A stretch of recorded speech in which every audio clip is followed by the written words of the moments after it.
ചേർത്തലയിലെ സെബാസ്റ്റ്യന്റെ psycho സ്വഭാവവുമായി ബന്ധപ്പെട്ട ഏറ്റവും കൂടുതൽ വാർത്തകൾ ഞങ്ങൾ ന്യൂസ് 18 പ്രേക്ഷകരിലേക്ക് എത്തിച്ചത്. ഇപ്പോഴിതാ മറ്റൊരു ഇടപാട് കൂടി ഞെട്ടിക്കുന്ന വിവരമായി പുറത്തു വരികയാണ്.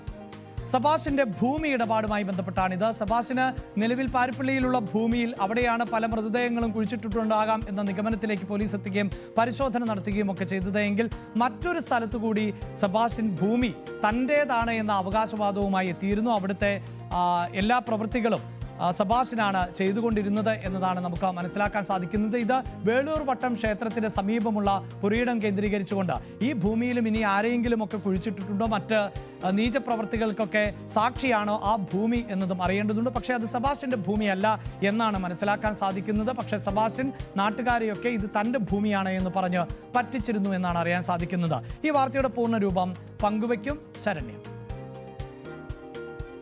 ഇതിന്റെ ഭൂമി അല്ലല്ലോ, സർക്കാർ വ്യക്തികളുടെ അല്ലേ?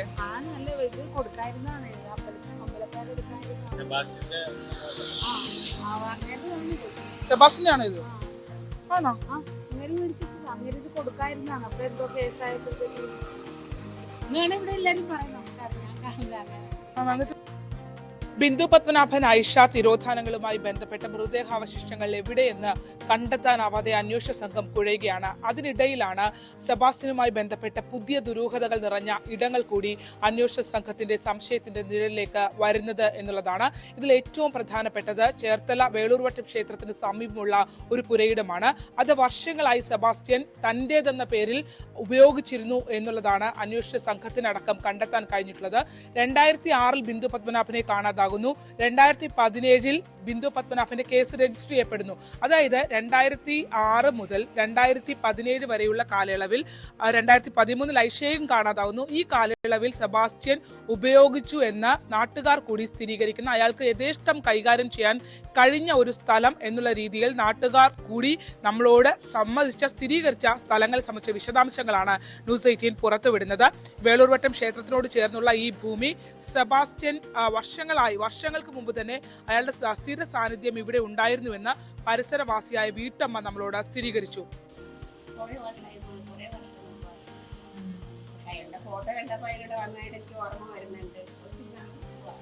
റോസമ്മയുടെ പുരയിടത്തിൽ കൈകാര്യം ചെയ്തതുപോലെ തന്നെ സെബാസ്റ്റ്യൻ ഈ പുരയിടത്തിലും JCB ഉപയോഗിച്ചുള്ള നിർമ്മാണ പ്രവർത്തനങ്ങൾ, മണ്ണ് നീക്കം അടക്കമുള്ള കാര്യങ്ങൾ ചെയ്തിരുന്നു എന്നുള്ളതും നമുക്ക് അന്വേഷണത്തിൽ നിന്ന് മനസ്സിലാക്കാൻ കഴിഞ്ഞു.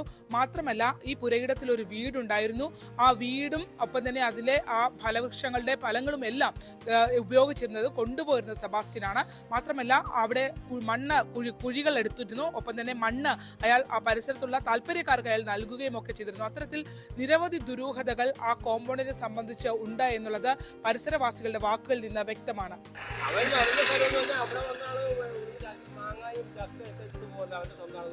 ഈ പ്രോപ്പർട്ടിയാ വീടില്ലല്ലോ. ഇത്ര വിളിച്ചാ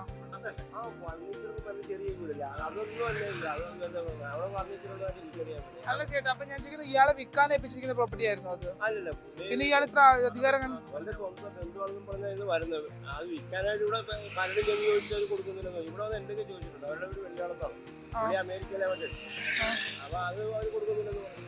ഈ കേസിൽ ഏറ്റവും, അതായത് ജൈനമ തിരോധാന കേസിൽ ഏറ്റവും നിർണായകമായ മൊഴി നൽകിയത് ഓട്ടോ ഡ്രൈവറായ മനോജാണ്.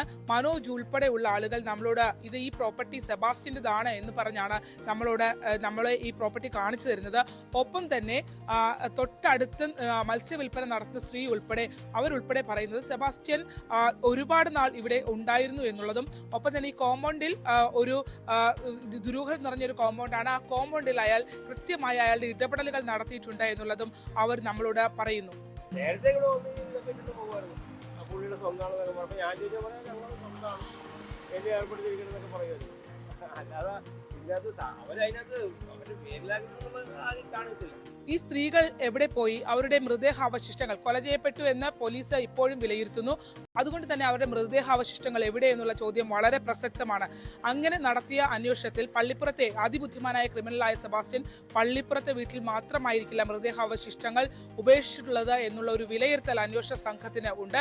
അതുകൊണ്ട് തന്നെയാണ് അയാൾ അത്രയധികം ആത്മവിശ്വാസം പുലർത്തുന്നത് എന്നുള്ളതാണ്. അങ്ങനെയെങ്കിൽ മറ്റിടങ്ങൾ അയാൾ ഉപയോഗിച്ചിട്ടുണ്ടാകും എന്നുള്ളതാണ്. അങ്ങനെയാണെങ്കിൽ 2006 കാലയളവ്, ബിന്ദുവിനെ കാണാതാവുന്ന 2006 കാലയളവ് മുതൽ ബിന്ദുവിന്റെ കാണാനില്ല എന്നുള്ള കേസും അവരുടെ സ്വത്തുക്കൾ തട്ടിയെടുത്തുവെന്ന് ജനങ്ങൾ പുറത്തേക്കറിയുന്ന 2017 വരെയുള്ള കാലയളവിലും സെബാസ്റ്റ്യൻ ഈ വീട് തന്റേതായ എന്നുള്ള രീതിയിൽ ആളുകളെ തെറ്റിദ്ധരിപ്പിച്ച് ഉപയോഗിച്ചിരുന്നു എന്നുള്ളതാണ്. എന്തായാലും ഇത് സംബന്ധിച്ചിപ്പോൾ അന്വേഷണ സംഘവും പരിശോധിച്ച് വരികയാണ്. ഈ വീട് മറ്റൊരാളുടേതാണ് എന്നാണ് കണ്ടെത്തിയിട്ടുള്ളത്, ഉടമ മറ്റൊരാളാണ് എന്നുള്ളതാണ്. അങ്ങനെയെങ്കിൽ സെബാസ്റ്റ്യൻ എന്തിന് മറ്റുള്ളവരെ എല്ലാം ആ പ്രദേശവാസികളെ എല്ലാം ഇത് തന്റേതെന്ന് തെറ്റിദ്ധരിപ്പിച്ചു? മാത്രമല്ല ചേർത്തല നഗരത്തിനുള്ളിൽ തന്നെ പ്രധാന പാതയോട് ചേർന്ന് കിടക്കുന്ന കാട് പിടിച്ച പ്രോപ്പർട്ടിയാണ്. അവിടെ ഒരു വീടുണ്ടായിരുന്നു, അതുൾപ്പെടെ പൊളിച്ചു നീക്കിയിട്ടുണ്ട്. നിരവധി കുഴികൾ ആ കോമ്പൗണ്ടിൽ എടുത്തിട്ടുണ്ട് എന്നുള്ളതൊക്കെയാണ് വ്യക്തമാക്കുന്നത്, അന്വേഷണത്തിൽ ബോധ്യമാകുന്നത്. അതുകൊണ്ട് തന്നെ പോലീസ് ഇതിനെ സംബന്ധിച്ച് കൂടുതൽ വിശദമായ അന്വേഷണത്തിലേക്ക് കടക്കുമെന്നുള്ള സൂചനകളാണ് നമുക്ക് ലഭ്യമായിരിക്കുന്നത്. അതോടൊപ്പം തന്നെ നാട്ടുകാരുടെ ആ പ്രദേശത്ത് ന്യൂസ് 18 നടത്തിയ അന്വേഷണത്തിൽ നാട്ടുകാരുടെ വാക്കുകളിൽ നിന്ന് തന്നെ വിവിധ കാലയളവിൽ സെബാസ്റ്റ്യൻ പുരയിടം തന്റെ താല്പര്യങ്ങൾക്കനുസരിച്ച് ഉപയോഗിക്കാൻ കഴിയുന്ന രീതിയിൽ മദ്യപാന സദസ്സുകൾ അടക്കം വൈകുന്നേരം നടന്ന ഒരു കോമ്പൗണ്ടും ആ വീടും ഉപയോഗിച്ചിട്ടുണ്ട് എന്നുള്ള ഉൾപ്പെടെയുള്ള കാര്യങ്ങൾ നമുക്ക് സ്ഥിരീകരിക്കാൻ കഴിഞ്ഞിട്ടുമുണ്ട്. ആലപ്പുഴയിൽ നിന്നും ശരണ്യ സ്നേഹജൻ, ന്യൂസ് 18.